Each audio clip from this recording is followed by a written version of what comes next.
Today we're going to talk about tweaking your program. First of all, if you have any knee problems, you can still do leg extensions, talk to your physical therapist, but do what's called terminal leg extensions. So you're not going all the way down or all the way out, but you're staying at mid-range. This takes pressure off the knee. So that's the way to do it if you do have a problem with your knees. The next one, we're going to work your lower leg muscles called your calf muscles, but this specifically trains your soleus. This is the muscle underneath your gastrocnemius. So the soleus muscle is the lower leg. It's the calf muscle. And all we're doing is extending and releasing. And from a seated position, this is the muscle trained underneath the gastroc. So that's from the sitting position.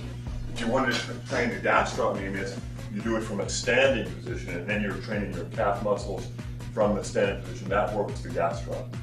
The next one, if you want to train your chest, the pectoral muscles, you'll have a seat.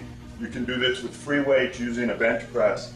And if you want to get more innervation in your pectoral muscles, go ahead and let the elbows come out. If you'd rather have more triceps, the back of your arms, then keep your elbows in.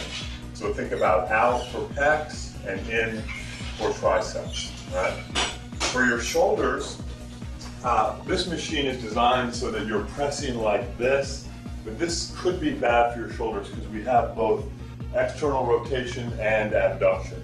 And when you have that with a load, you could create tension on your rotator cuff. So what you can do on a machine like this is just turn around so that now the weight is out in front. So I'm pressing up here instead of from behind. And this way you're getting more of the shoulders and less chance to risk injury. Same concept here for the lat pull down, working your upper back. You want to make sure to bring the bar down in front of your neck and then lean back slightly because your latissimus dorsi, your upper back, your lats, they actually attach behind your back. So the best line of pull is to come down in front so you're not risking injury by coming from behind. To work your calf muscles and your hamstrings, you can do what's called a leg curl. Notice my ankles are dorsiflexed. This means that my toes are pointed toward my knees. If I relax my ankles, that takes the calf muscle out of it, and so now I'm just training my hamstrings. And if you want to train your glutes, your hip muscles, you can just press your pelvis into the pad and just lift your heels up toward the ceiling while keeping your knees soft. And triceps. Everybody wants to train the back of the arm. So when you do triceps extensions, go ahead and get that little bit extra. Watch my wrist at the end range of motion. I'm getting that little bit extra, works the anconeus muscle, also gets the full extension of the triceps, which again is the back of your arm. It's not so important to flex your elbows here, but you've got to extend fully in this direction in order to train the triceps. Okay.